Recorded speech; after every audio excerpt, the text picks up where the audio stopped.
In the vast expanse of space, humanity had always dreamed of first contact.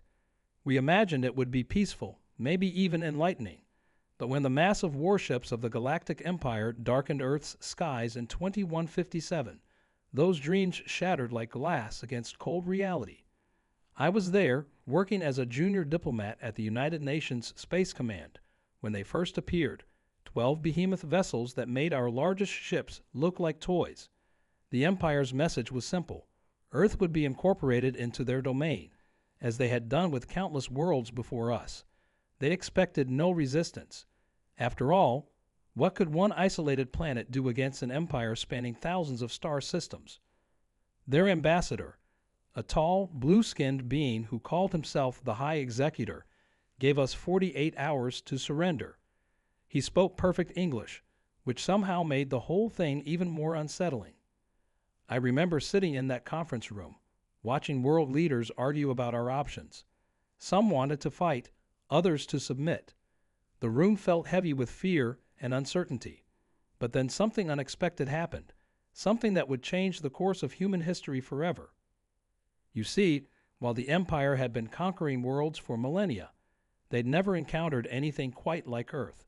They didn't know about our history, our stubborn determination, or most importantly, about Dr. Sarah Chen's groundbreaking work in quantum defense systems. For the past decade, she'd been developing technology that even we didn't fully understand, inspired by theories that most dismissed as impossible.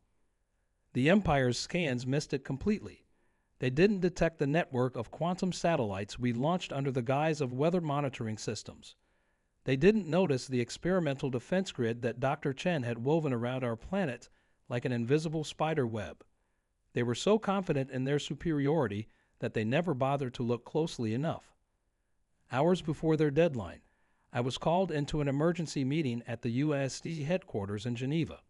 The room was packed with military leaders, scientists, and politicians from every major nation. Dr. Chen stood at the front, her usual lab coat replaced by a formal suit, explaining something that seemed more like science fiction than reality. But as she spoke, I saw hope return to people's faces for the first time since the ships appeared. "We don't need to match their firepower," she said, her voice steady despite the weight of the moment. "We just need to show them that the cost of taking Earth would be too high." She pulled up a holographic display showing the quantum defense grid, a beautiful and complex web of energy that surrounded our planet. The plan was risky. If it failed, we'd lose our only advantage. But as the deadline approached, we knew we had to take that chance. The world held its breath as we waited, our fate hanging by a thread woven from humanity's most advanced technology and our unwavering spirit of resistance. As the sun rose on what could have been humanity's last day of freedom, I stood in the UNSC control room, watching the Empire's ships move into attack position. The High Executor's face appeared on our main screen, his expression smug as he prepared to deliver what he thought would be our surrender terms. But Earth had a different message for the Galactic Empire.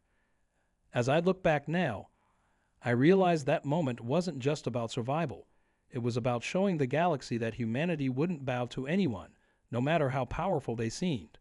What happened next would become legend throughout the stars, but that's another story for another time. Those who were there still talk about it in hushed tones, about how Earth stood up to the mightiest empire in the galaxy. And let me tell you, my friends, you'll want to hear what happened when humanity finally showed its cards. The High Executor's smirk vanished when Dr. Chen activated the quantum defense grid. At first, nothing seemed to happen. No flashy explosions, no visible shields, just a subtle shimmer in the air like heat waves rising from hot pavement. The Empire's ships maintained their positions, their weapons primed and ready. Then our sensors detected something extraordinary. The quantum field wasn't just blocking their scans. It was actively redirecting their targeting systems. Every time they tried to lock onto Earth's major cities or military installations, their sensors showed nothing but empty ocean. It was like we created a massive cloaking device, but instead of making Earth invisible, we were showing them exactly what we wanted them to see. I watched as confusion spread across the High Executor's alien features. His crew was frantically reporting system malfunctions, but there were no malfunctions. Their technology was working perfectly. It just couldn't penetrate the quantum field that now surrounded Earth like an invisible shield. Dr. Chen explained it to me later. Think of it like a mirror maze, but instead of reflecting light, it reflects energy, signals, and even their quantum communications. They can see Earth, but they can't trust anything their instruments tell them about what they're seeing. The pride in her voice was unmistakable, and rightfully so. The Empire's response was predictable. They launched a test shot at what they thought was an uninhabited stretch of the Pacific Ocean. Instead, the energy beam hit the quantum field and split into thousands of smaller beams, each redirecting back toward their ships. The damage was minimal, but the message was clear. Any attack on Earth would come at a cost. That's when things got really interesting. The High Executor demanded to know how a primitive planet had developed technology that could interfere with their most advanced systems. His arrogance had turned to barely contained rage. We later learned that in the Empire's 10,000-year history, no species had ever rejected their protection. But humanity's defiance went beyond just defensive technology. While the Empire's attention was focused on our quantum shield, other plans were already in motion.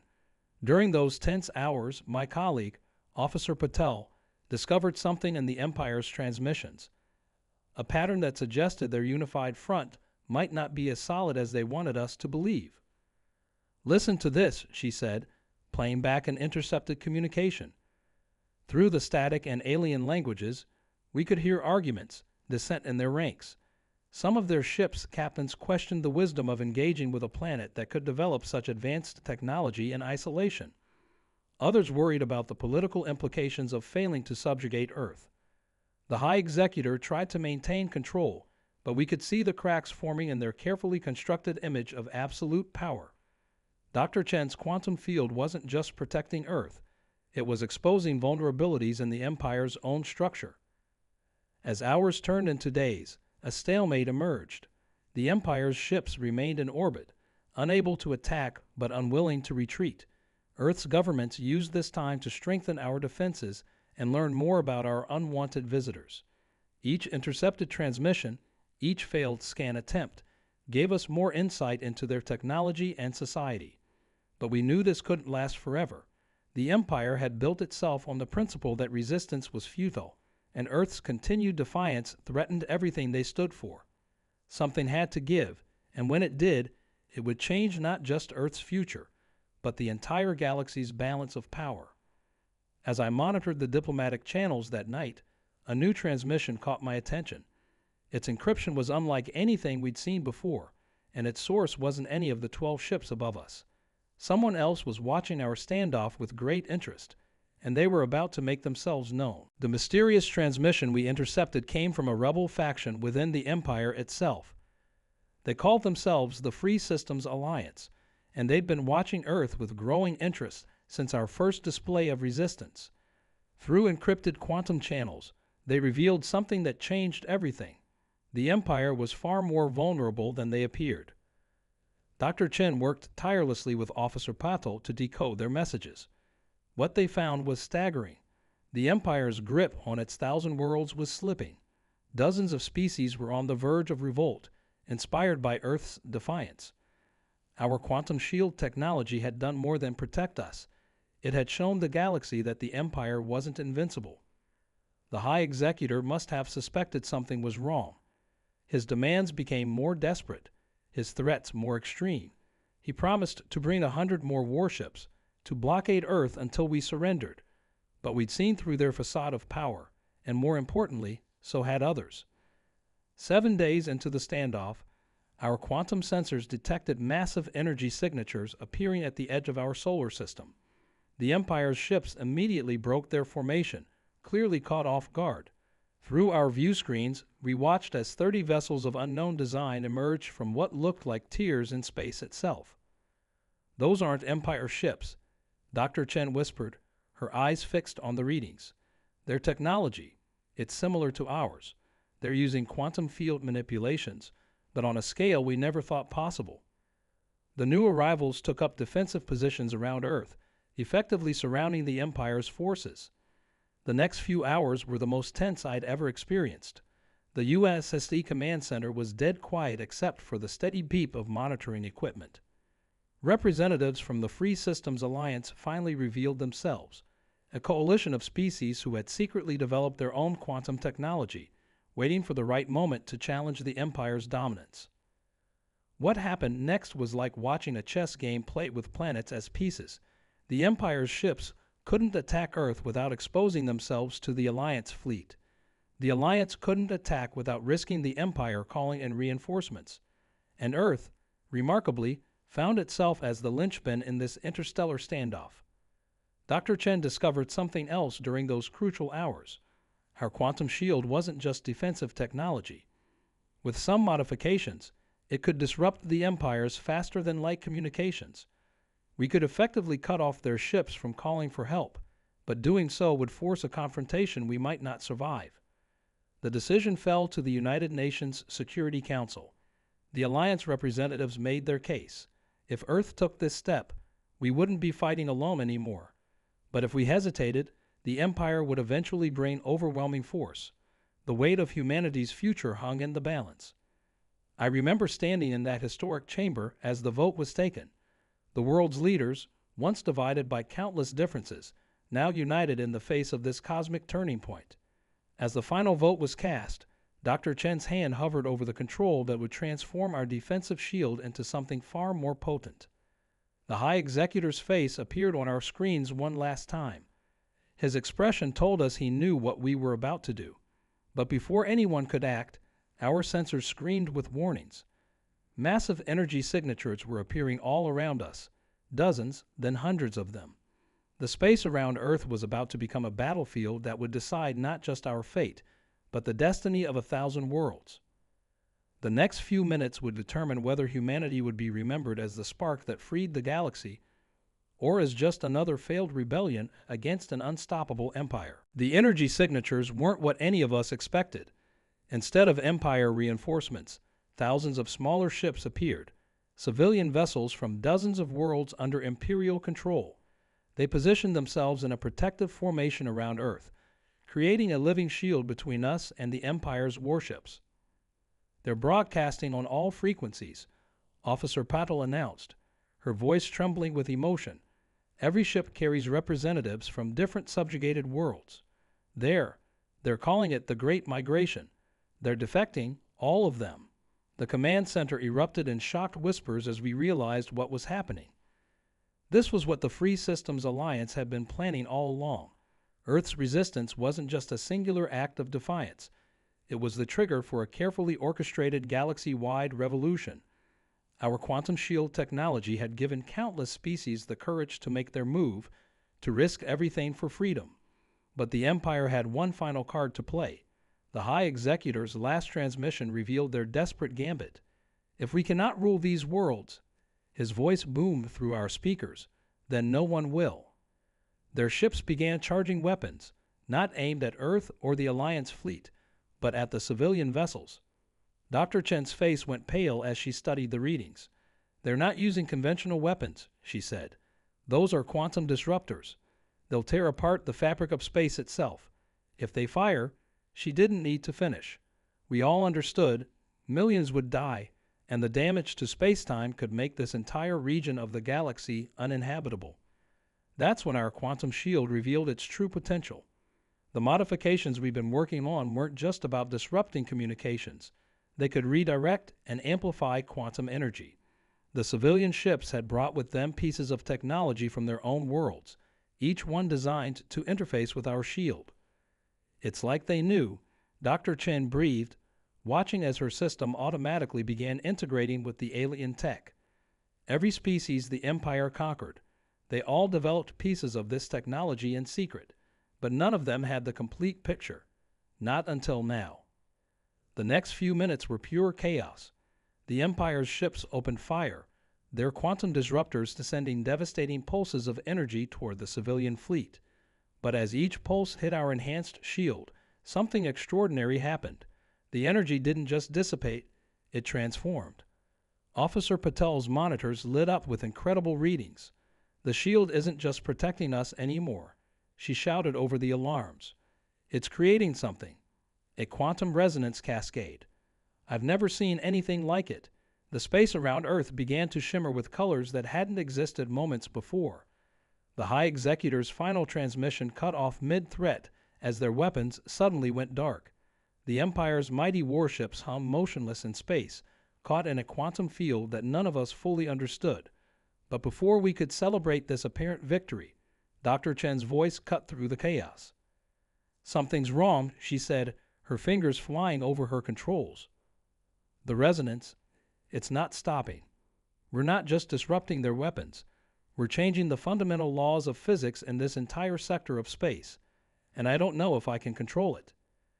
As if to emphasize her words, ripples of energy began spreading outward from Earth like waves on a cosmic ocean. The civilian ships scattered in panic, and even the Alliance fleet pulled back. We created something unprecedented, a force that could reshape reality itself. And in those terrifying moments, we realized that defending Earth was no longer our biggest challenge. We had minutes, maybe seconds, to prevent our defensive miracle from becoming the greatest catastrophe in galactic history. The quantum cascade was spreading faster than anyone had anticipated, threatening to tear apart the very fabric of space-time. But in that moment of crisis, Dr. Chen noticed something extraordinary in her readings. The Empire's ships weren't just disabled. They were resonating with the quantum field in a unique pattern. "The civilian ships," she exclaimed suddenly, "they didn't just bring technology, they brought knowledge." Each refugee vessel carried ancient scientific records, stolen or hidden from the Empire over centuries. Together, they revealed that the Empire's own warships contained quantum stabilizers, devices that could control the very phenomenon we'd accidentally unleashed. We had minutes to act. Officer Paddle coordinated with the Alliance fleet, while I relayed urgent instructions to the civilian ships. The plan was audacious. We would use our quantum shield to hack into the Empire's stabilizers, turning their own technology against the chaos we created. The High Executor, watching his mighty warships being commandeered by the very people he tried to conquer, made one last desperate attempt to regain control. "You don't understand what you're dealing with." His voice crackled through failing communications. "The stabilizers aren't just technology. They're alive." He was right. As we interfaced with the stabilizers, we discovered the Empire's darkest secret. Their entire technological advantage was built on enslaved quantum beings, ancient creatures that existed between dimensions. The Empire hadn't conquered the galaxy through superior technology. They'd done it by imprisoning entities they barely understood. Dr. Chen's hands flew across her console, tears in her eyes as she realized the truth. "We're not just fighting an empire," she said. "We're liberating a species that's been enslaved for millennia." The quantum cascade wasn't a disaster. It was a prison break. The next few minutes were beyond description. As we released the quantum beings from their captivity, they didn't flee or seek revenge. Instead, they worked with us, their consciousness merging with our shield technology to contain the very chaos their freedom had unleashed. The Empire's ships went completely dark as their power source was finally freed. The High Executor's final transmission showed him abandoning his flagship, along with thousands of Imperial officers fleeing in escape pods. But the real spectacle was yet to come.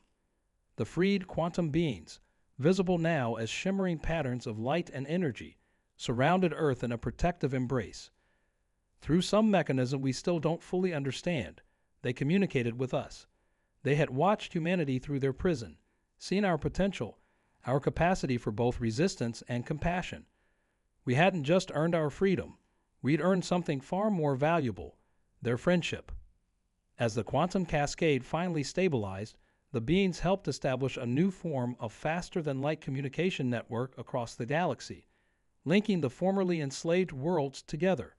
The Alliance ships and civilian vessels found themselves connected in ways that made the Empire's technology look primitive by comparison. But the greatest surprise came 3 days later. As we began to help relocate refugees and establish new communication channels, our sensors detected something massive approaching from the galactic core.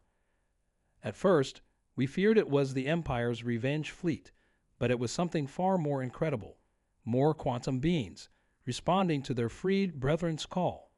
They brought with them knowledge and technology beyond our imagination, but more importantly, they brought a warning. The empire we faced wasn't the only threat lurking in the darkness between stars.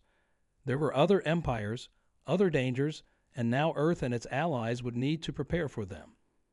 As I stand here now, watching the quantum beings help us establish Earth's first true interstellar defense network, I can't help but marvel at how everything changed. We started out trying to protect one planet, and we ended up helping to free half the galaxy. But this isn't the end of our story. It's just the beginning of humanity's real role in the cosmos. Because out there, in the depths of space, something is stirring. And this time, Earth won't face it alone. 6 months after the quantum beings helped us establish Earth's new defense network, our world had changed in ways no one could have imagined. The former empire's territories had reorganized into a cooperative alliance of free worlds, with Earth playing a surprising role as a bridge between organic and quantum life forms. Dr. Chen's team had established research centers around the globe, working alongside the quantum beings to understand the vast knowledge they shared with us. But they weren't just teaching us, they were learning from us too. Our art, music, and stories fascinated them as much as their science amazed us. They found particular joy in human children's capacity for imagination, often manifesting as shimmering light shows that mimicked kids' drawings. Officer Patel now heads the new Interstellar Communications Division, coordinating between hundreds of species who've joined our growing alliance. The Quantum Beings Communication Network has turned former enemies into close allies as we all work together to prepare for whatever threats might emerge from deep space. The High Executor and most of the Empire's leadership still remain at large, hiding somewhere in the unexplored regions of the galaxy. But their power is broken. Without the enslaved quantum beings, their mighty warships are little more than floating metal shells. The stories of Earth's resistance have spread far and wide, inspiring more worlds to break free from similar oppressive regimes in distant sectors. Perhaps the most remarkable change has been in how we see ourselves. Humanity no longer debates whether we're alone in the universe. Instead, we're helping to guide a coalition of species toward a better future. The quantum beings chose to stay with us not because we were the most advanced civilization, but because they saw in us something unique, an unbreakable spirit combined with the capacity for compassion. Last week, I attended the inauguration of the first Quantum Human Integration Center in Geneva. As I watched a young student working with a quantum being to solve complex mathematical equations, I remembered those terrifying moments when we first faced the Empire's ships. We thought we were fighting for our survival, but we were actually fighting for something much bigger, the right of all beings, organic and quantum alike, to live free. The refugee ships that once sought our protection have become the foundation of a new civilization. Their descendants will grow up knowing Earth not as the planet that defied an empire, but as the world that helped unite a galaxy. The technology they brought with them, combined with our quantum shield innovations and the being's knowledge, has already solved problems like sustainable energy and environmental restoration. But we remain vigilant. The quantum being's warning about other threats wasn't just speculation. Our long-range sensors, enhanced by their abilities, have detected unusual activity in distant galaxy clusters. Whatever's out there, though, will face something unprecedented. A unified galaxy of organic and quantum life forms standing together. As I finish recording this account of Earth's first contact and the revolution it sparked, I can see one of the quantum beings floating outside my window. They no longer need to maintain the dramatic light show that marked their arrival. Now they simply exist alongside us, partners in the greatest adventure humanity has ever undertaken. They remind us daily that the universe is far stranger and more wonderful than we ever imagined, and while we don't know what challenges tomorrow will bring, we face them together, humans, aliens, and quantum beings alike. Earth's story has become part of something greater, a tale that will be told across the cosmos for generations to come. Because in the end, we didn't just declare no entry to a galactic empire. We declared that the age of empires was over, and the age of cooperation had begun. And somewhere out there, in the vast expanse of space, our story continues.